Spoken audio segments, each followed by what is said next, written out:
The announcement and is welcoming the news. Suzanne Zaccour is the Director of Legal Affairs at the National Association of Women and Law. She joins me tonight from Ottawa. Thank you for being here, Suzanne.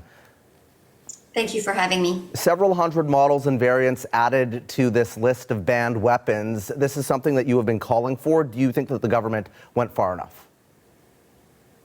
Well, we're very happy to see movement on that file. We've been advocating on this with partners in the women's rights movement. So, of course, as the government recognized, there are still other steps that are coming, but it's encouraging to hear that some of the models are now going to be banned and that the buyback is underway.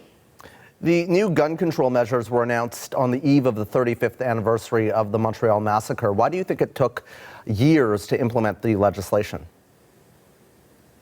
Well, I think this is a contentious issue. As we were just hearing, some people feel that, it's an attack on law-abiding citizens, which is a problematic reasoning because, these are people who bought firearms that were legal, and now that they're going to become illegal, they're going to be compensated with a buyback.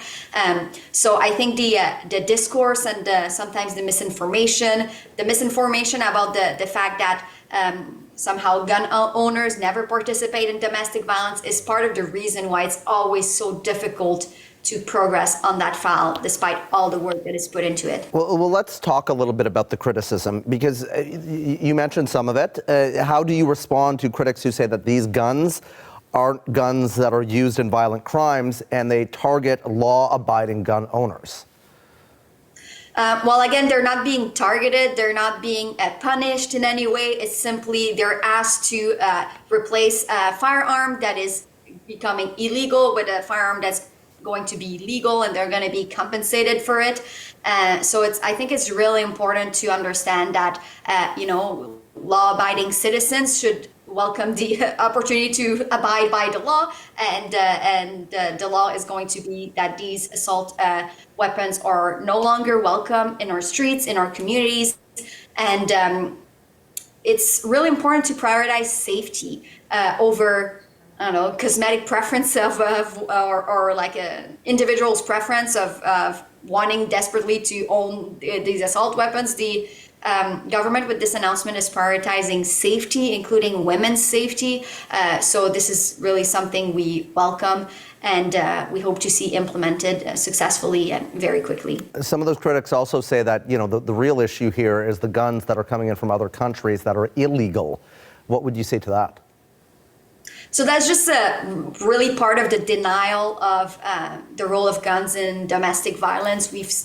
There are legal guns that are used in domestic violence. There's this narrative by the gun lobby that anyone who has a firearms license and is a legal gun owner, somehow they would be the only part of the entire population where domestic violence is just not occurring, which is of course not true. And legal guns are used to kill women and also to threaten them, to control them. So part of the measures that haven't been as discussed, but that were also part of the announcement, is to say, well, when someone has engaged in domestic violence, they're going to lose their firearms license. So it's important to recognize this link between legal firearms and domestic violence. You wrote an op-ed in the Hill Times, and you said that gun control is a women's issue. I wonder if you can just expand on that.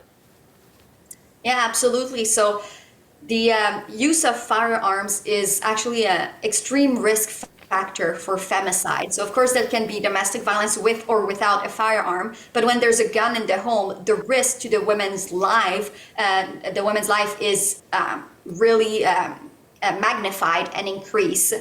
So loose gun control leads to again domestic violence perpetrated with firearms. And even in mass shootings, there's often a relationship with domestic violence, often is perpetrators who either commit domestic violence or had committed domestic violence in the past, and women are likely to be the victims of this gun violence. And I was saying also in rural areas, particularly where there are a lot more firearms, women also show large support for common sense gun control measures. So that's why we think it's a women's rights issue to, for the right of women to be safe in their own homes and communities. Are you optimistic that there will be change because of this announcement today?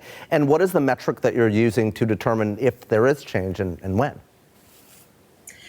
Well, when you're in my line of work, you have to be optimistic. Otherwise, you find another job. So we are optimistic, especially the measures on domestic violence. So the way we can believe these are effective is we know from previous femicides, including those that had happened in the last year, that they were warning signs that would now, when the new measures come into force, trigger removal of the gun. So abusers who have a protection order against them, and abusers who have, who are known to have committed domestic violence,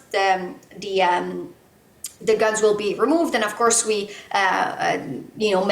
of the mass shootings are committed, including the Polytechnique massacre, with legal at the time assault weapons. So that's what makes us optimistic that these measures can truly be effective in saving lives. The work is not done. This was a very important step announced today, and we'll continue to advocate for these measures to be completed, and hope for that all parties will collaborate and that the government will complete these measures that are life-saving. And in the case of the domestic violence measures, really benefited from input from our group and other women's groups to come with to arrive at measures that we believe will be very effective.